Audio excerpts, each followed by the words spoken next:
ನಿಮ್ಮ ಪಾರ್ಟಿಯಲ್ಲಿ ಬಣ ಬಡಿದಾಟದ ವಿಚಾರ ಸಿಕ್ಕಾಪಟ್ಟೆ ಚರ್ಚೆ ಆಗ್ತಾ ಇದೆ ಸರ್. ಎಲ್ಲಿಗೆ ಬಂತು ಪವರ್ ಶೇರಿಂಗ್ ನ ವಿಚಾರ? ಇದರ ಬಗ್ಗೆ ಮಾಧ್ಯಮದಲ್ಲಿ ಆಗಲಿ ಸಾರ್ವಜನಿಕವಾಗಿ ನೀವು ಮಾತಾಡಕೂಡದು ಅಂತ ಹೇಳಿದೆ. ಟನಲ್ ವಿಚಾರವಾಗಿ ಪ್ರತಿಷ್ಠೆನ ಅಥವಾ ಪರ್ಸನಲ್ ಆಗಿ ತಗೊಂಡಿದಾರಾ? ಟನಲ್ ಮಾಡಲೇಬೇಕು ಅನ್ನುವಂಥದ್ದು ಯಾಕೆ? ತೇಜಸ್ವಿ ತುಂಬಾ ಚೆನ್ನಾಗಿ ಮಾತಾಡೋದು. ನಾನು ಕೆಟ್ಟ ಕೇಸ್ ಕೊಟ್ಟರು ಒಳ್ಳೆ ಆರ್ಗ್ಯುಮೆಂಟ್ ಮಾಡ್ತಾರೆ. ಅಧಿಕಾರದ ಲಾಲಸೆಯಿಂದ ಅಭಿವೃದ್ಧಿ ಅನ್ನೋದೇ ಮರೀಚಿಕೆ ಆಗ್ತಾ ಇದೆ ಕಾಂಗ್ರೆಸ್ ಸರ್ಕಾರದಲ್ಲಿ ಅಂತ ನಿಮ್ಗೆ ಅನಿಸ್ತಾ ಇಲ್ಲ? ಈ ತಪ್ಪ ಭಾವನೆ ಕಲ್ಪನೆ ಇಲ್ಲಿ ಸೃಷ್ಟಿ ಆಗಿರ್ತಕ್ಕಂಥ ನಿಮ್ಮ ಕ್ಷೇತ್ರ ಶಿವಾಜಿನಗರ ಬಹಳ ಕರ್ನಾಟಕದ ಮೂಲೆಯಲ್ಲಿ ಉಳಿದಿದೆ. ನನ್ನ ಗಮನಕ್ಕೆ ಈ ಸಮಸ್ಯೆ ಬಂದಿಲ್ಲ.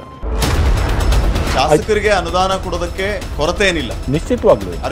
Yes, of course. ಮೊನ್ನೆ ನಿಮ್ಮ ಸಚಿವರೇ ಜಮೀರ್ ಅಹಮದ್ ಅವರು ಒಂದು ಓಪನ್ ಸ್ಟೇಜ್ ಅಲ್ಲಿ ಹೇಳ್ತಾರೆ, ಅನುದಾನದ ಕೊರತೆ ಆಗ್ತಾ ಇರೋದನ್ನ ನಾನು ಒಪ್ಕೊಳ್ತೀನಿ, ಕಾರಣ ಗ್ಯಾರಂಟಿಗಳಿಗೆ ದುಡ್ಡು ಹೊಂದೋದಕ್ಕೆ ಸಾಕಾಗ್ತಿಲ್ಲ ಅಂತ ಅವರೇ ಓಪನ್ ಆಗಿ ಹೇಳಿದ್ರು. ಎಲೆಕ್ಷನ್ ಟೈಮ್ಗಳಲ್ಲಿ ನೀವು ಮುಸ್ಲಿಂಗಳನ್ನ ಬಿಜೆಪಿಗೆ ಹೋಗ್ಬೇಡಿ, ಅವರು ಸರಿ ಇಲ್ಲ ಅಂದ್ಬಿಟ್ಟು ನೀವು ಬಯಸ್ತೀರಾ. ಆ ಥರ ಮಾತಾಡೋದು ನಾನು ಬೇರೆ ಥರ ಮಾತಾಡಬೇಕಾಗುತ್ತೆ.